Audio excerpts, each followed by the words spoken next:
السلام علیکم ورحمۃ اللہ وبرکاتہ۔ حامدا و مصلیٰ اما بعد۔ معزز سامعین مکرم، آج محرم الحرام کی 3 تاریخ ہے، یعنی ہم اور آپ ایک ایسے مہینے سے گزر رہے ہیں جسے محرم کہا جاتا ہے۔ ایک ایسے مہینے سے گزر رہے ہیں کہ بعض حضرات کے نزدیک یہ محرم کا مہینہ نہایت متبرک مقام رکھتا ہے، اور بعض کے نزدیک یہ غموں کا مہینہ تصور کیا جاتا ہے۔ اور ظاہر سی بات ہے کہ یہ انسانوں کی تخلیق ہے، انسانوں کا ایجاد کرتا ہے۔ میں آپ کے سامنے ایک موضوع نہایت اہم اور حساس ترین موضوع ہے جس کے متعلق آپ کے سامنے بیان کروں گا، جس سے یہ بات واضح تر ہوتی چلی جائے گی کہ کیا محرم الحرام کا مہینہ غموں کا مہینہ ہے۔ اور دوسرا جو موضوع ہوگا وہ یہ ہوگا کہ من حیث الشہادت، یعنی شہادت کے اعتبار سے کیا حضرت حسین رضی اللہ تعالیٰ عنہ کا مقام اسلام کے پورے اسلام میں سب سے اہم اور سب سے بڑا ہے؟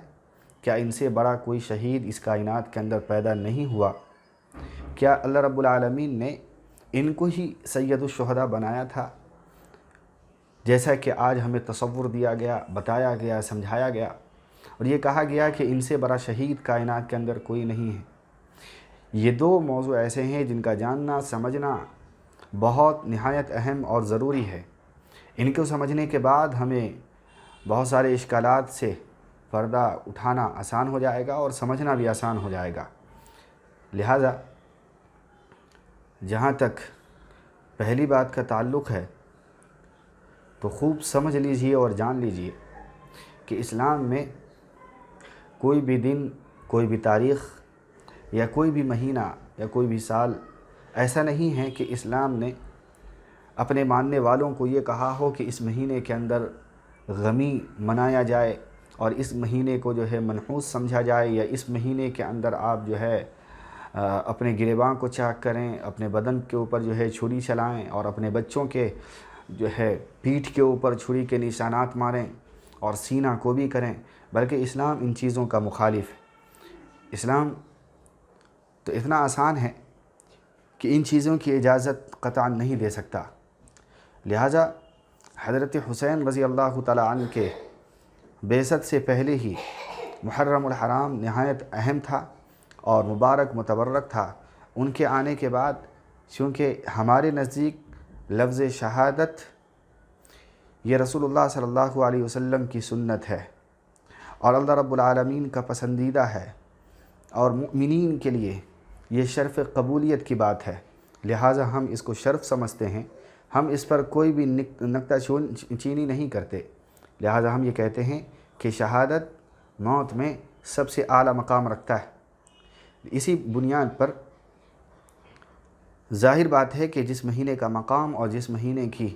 مراتب کے اندر اللہ رب العالمین نے بلندی رکھی ہے، اس مہینے کے اندر قربانیوں کو بہت زیادہ بیان کیا۔ مثال کے طور پر آپ دیکھیں گے رمضان المبارک کے اندر،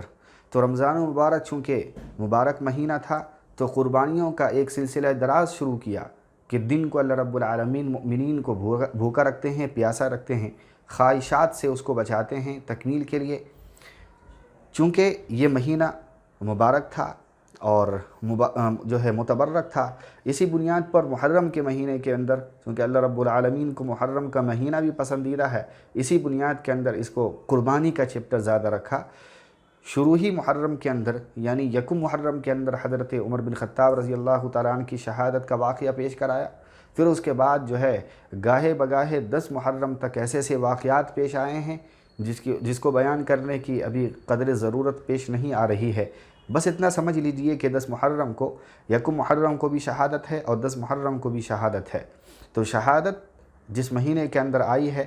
وہ مہینہ بھی قابل اعتبار ہوگا، قابل اعتماد ہوگا اور نہایت اہم ہوگا۔ لہٰذا محرم کی فضیلت ان 2 شہادتوں نے واضح کر دیا ہے کہ یہ سب سے مبارک مہینہ ہے۔ اب آتے ہیں کہ کیا حضرت حسین رضی اللہ تعالیٰ عنہ کی شہادت من حیث شہادت یعنی شہادت کے بلندی مراتب کے اعتبار سے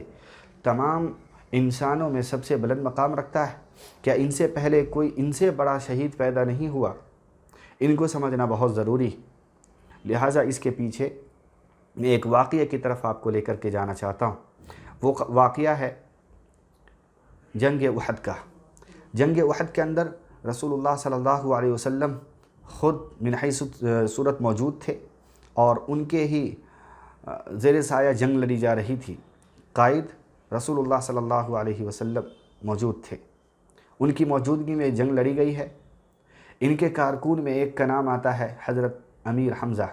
جو آپ کے چچا بھی تھے۔ ان کی شہادت نہایت المناک، دردناک اور نہایت روح کو افزا کرنے والی۔ اندازہ اس بات سے بھی لگایا جا سکتا ہے کہ جب حضرت امیر حمزہ رضی اللہ تعالیٰ عنہ کی شہادت واقع ہو گئی اور ان کے جسم کے مسلح کرا دیا گیا، ان کے کلیجوں کو نکالا، کان، ناک اور گردے کو نکال کر کے گلے کا ہار بنایا گیا، تو اس کے بعد جب جسد پر آپ صلی اللہ علیہ وسلم پہنچے تو امیر حمزہ کی صورت پہچانی نہیں گئی، لہٰذا پوچھنے کے بعد معلوم چلا کہ ہمارے چچا ہیں، تو وہاں پر 2 قسمیں کھائی تھی۔ نمبر 1، رسول اللہ صلی اللہ علیہ وسلم نے فرمایا تھا کہ میں اپنے چچا یعنی امیر حمزہ رضی اللہ تعالیٰ عنہ کے شہادت کے بدلے میں 70 کافروں کو جہنم رسید کروں گا۔ یہ لفظ نہایت تعجب خیز تھا۔ فوراً اللہ رب العالمین نے حضرت جبریل علیہ السلام کو اسی سرزمین پر بھیجا اور کہا کہ آپ اپنے قسم کا کفارہ ادا کریں۔ کیوں کہ اسلام کے اندر ظلم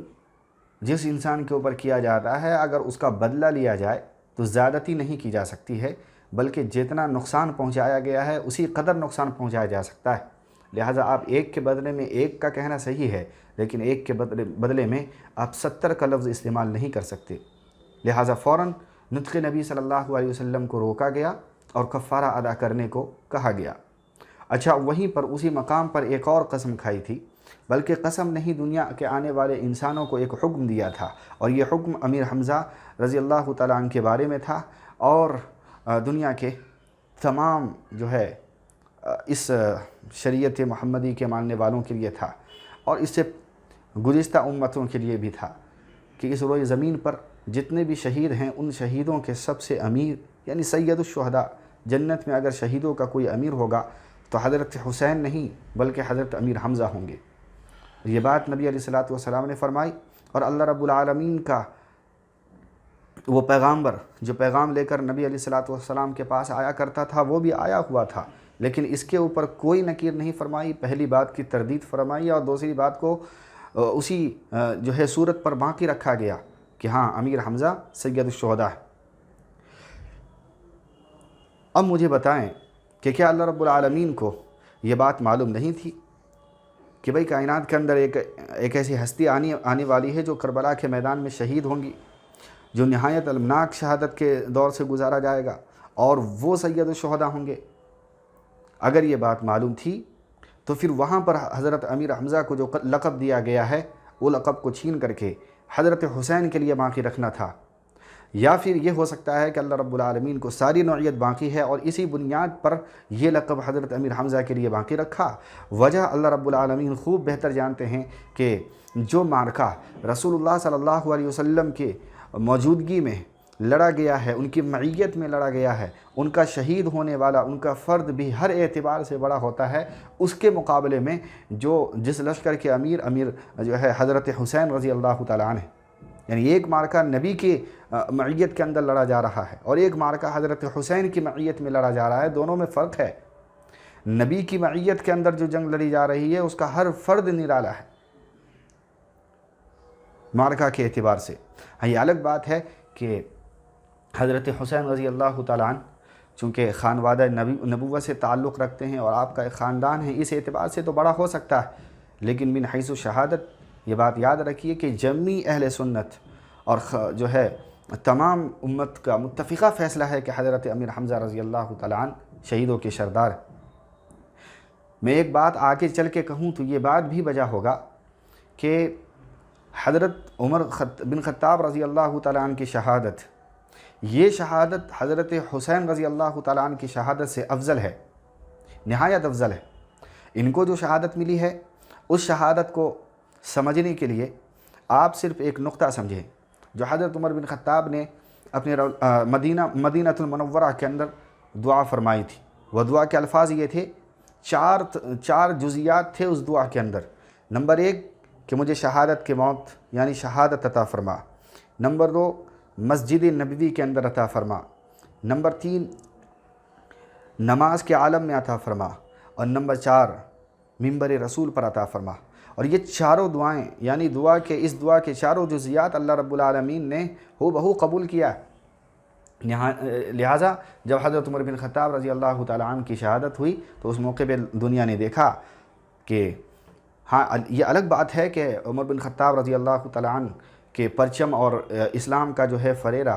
تقریباً 22 لاکھ مربع میل پر پھیل چکا ہے اور اطراف کا سارا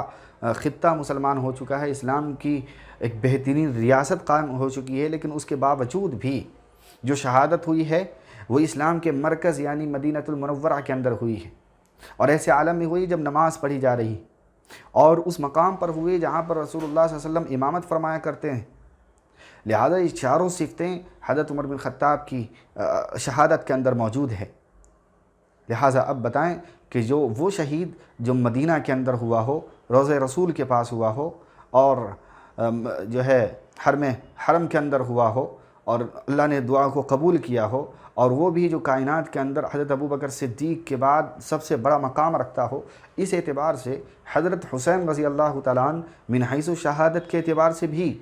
اور بلندی مراتب کے اعتبار سے بھی حضرت عمر بن خطاب سے آگے نہیں نکل سکتے ہیں۔ لہٰذا میں نے کہا کہ حضرت حسین رضی اللہ تعالیٰ عنہ کی شہادت کو لے کر کے اتنا واویلا کرنا اور یہ تاثر دینا کہ یہی ساری چیز ہے اور اسلام کا یہی رکن ہے اور اسلام کی انہوں نے حفاظت کی ہے، یہ تاثر نہایت غلط ہے اور یہ شیعوں کی طرف سے آیا ہے۔ اگر ہم اس کو مان لیتے ہیں تو ہمارا نقصان کیا ہوگا، میں اس کو بتا کر کے اپنی بات کو ختم کروں گا۔ یہ جو تاثر دیا گیا کہ حضرت حسین رضی اللہ تعالیٰ عنہ نے کربلا کے وادی میں نکلے اور نکلنے کے بعد خانواد نبوت کے ساتھ اور ایک کفر کا مقابلہ کیا، ایک ظلم کا مقابلہ کیا، اور جو ہے طاغیوں اور باغیوں کا مقابلہ کیا،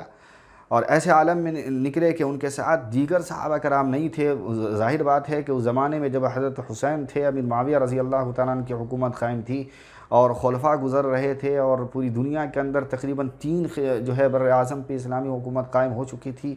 اس اعتبار سے صحابہ کرام جو ہے مکہ اور مدینہ کے اندر بھرے پڑے ہیں، بڑے بڑے اجلہ صحابہ کرام موجود ہیں۔ تو یہ تاثر دیا جاتا ہے کہ دیکھیں صحابہ کرام کی پوری جمعیت موجود ہے، لیکن کربلا کی وادی میں یعنی یزید کے مقابلہ کرنے کے لیے، ایک ظلم کا مقابلہ کرنے کے لیے اگر کوئی خانوادہ نکلتا ہے تو نبی کے جو ہے نواسے نکل رہے ہیں یا نبی کی بیٹوں کے بیٹے نکل رہے ہیں،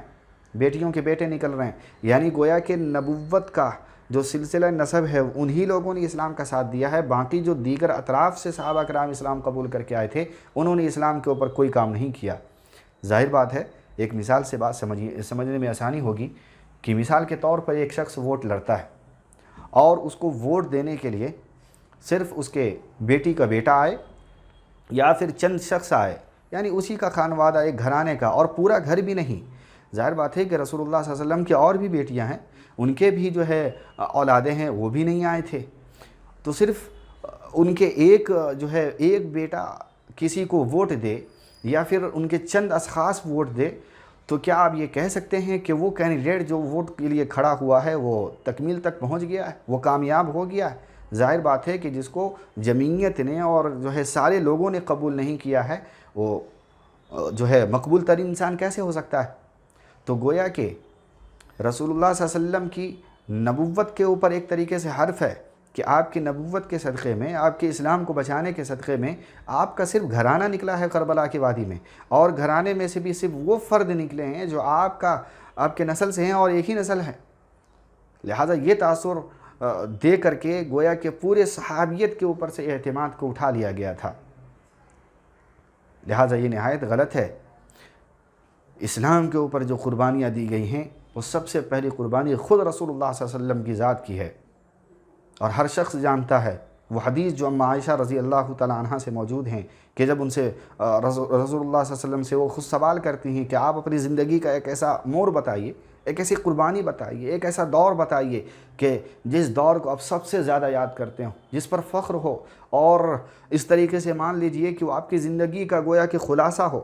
تو وہاں پر رسول اللہ صلی اللہ علیہ وسلم نے فرمایا تھا کہ طائف کی وادی کا سفر میرے لیے نہایت المناک ہے۔ تو وہاں سے اسلام کی قربانی شروع ہوئی ہے طائف کے دروازے سے، اور طائف کے دروازے کے بعد بدر کی معرکہ پیش آیا ہے، خندق پیش آیا ہے، احد پیش آیا ہے، حنین پیش آئے ہیں، اور جو ہے نہ جانے کیسے کیسے سریہ اور غزوات پیش آئے ہیں۔ اس کے اندر صحابہ کی قربانیاں ہیں، صحابہ نے اپنے آپ کو رسول اللہ صلی اللہ علیہ وسلم کا جو ڈھال بنا کر کے پیش کیا ہے۔ لہٰذا یہ تاثر دیا گیا ہے شیعوں کی طرف سے، لہٰذا میں التماس کرتا ہوں کہ ان چیزوں کو سمجھا جائے۔ اور شہادت کے مقام پر اللہ رب العالمین نے جو شہادت کا مقام دیا ہے، جو صفتیں بتائی ہیں، وہ حضرت امیر حمزہ کے لیے سب سے پہلے مراتب پر ثابت ہوتی ہے، بعد میں حضرت حسین کا نمبر آتا ہے۔ لہٰذا یہ بات تھی جو علمی گفتگو تھی، علم سے تعلق رکھتا ہے، اہل علم کے لیے تھا۔ آپ سے میں التماس کرتا ہوں کہ آپ ان باتوں کو ذرا آگے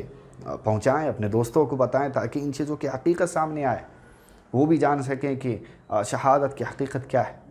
میں انشاءاللہ موقع ملا تو کربلا کے میدان کے نقشے کے طور پر جو کھینچا جا رہا ہے، اس کے اوپر بھی مستقل ایک ویڈیو بنا دی جائے گی، اور یہ بتایا جائے گا کہ واقعتاً یہ جو کربلا کے جو چکر لگائے جا رہے ہیں، اور یہ تاثر دیا جا رہا ہے کہ کربلا کے میدان میں شہادت ہوئی، کیا اس کی بھی کوئی صداقت ہے؟ اور پورا نقشہ جو کربلا کے تعلق سے CDs بنائی جا رہی ہیں، اور ویڈیوز بنائے گئے ہیں، اور جو ہے فلمیں بنائی گئی ہیں اور دکھایا گیا، وہ ساری نقشے کے اندر ان چیزوں کو ثابت کرنا بہت دشوار ترین ہے۔ تاریخ کے اندر کوئی ایسی بات نہیں ملتی، لہٰذا ان کے اوپر بھی مستقل ویڈیو بنائی جا سکتی ہے۔ اللہ رب العالمین سے دعا فرمائیں کہ ہمیں بات کی صحیح سمجھ کی توفیق عطا فرمائے۔ وآخر دعوانا الحمدللہ رب العالمین۔